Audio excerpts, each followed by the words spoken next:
আলহামদুলিল্লাহ। আল্লাহ আমার সংসারে চাইতে গুঁড়ো গালাতেছে, দেখতে একা নাদুস নুদুস। আহারে আমার কলিজার টুকরা বউ, তুমি কি ঠিক আছো সোনা বউ? আমি একদম ঠিক আছি মাই ডার্লিং। আমি তোমার কত ভালোবাসি আমার সোনা বউ। আউ, আমার বাচ্চা হইলো নাকি?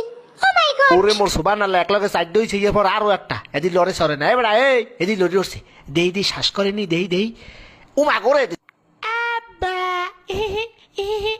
এই কারণটা কি? আমার তো খটকা লাগতে আছে, এই পুয়া তো আমার নেহা নয় নাই দেখতে, এত রাঙ্গা সাঙ্গা কারণটা কি?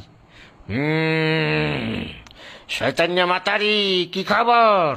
এই মাতারি, এই পোয়া আমার না। আপনি কি আমার সন্দেহ করতে আছেন? শয়তান্য বেরি, এই পোয়া আমি জন্ম দিই নাই। তাই নাকি এই বুয়া আরেকবার এই বেড়ায় জন্ম দিয়েছে? তুই পরকিয়া করছো বেটি? কি? আমার নামে এত বড় কথা, ওরে একটা বাবা, জানি বুঝে যাবো। কি বেটি তুই আমার গায়ে হাত দিছো? তোরে দিলাম 3 লাখ, থাকবো না তোর লাগে, যা। মুইও করব না তোর সংসার, যা শয়তান নে বেটা।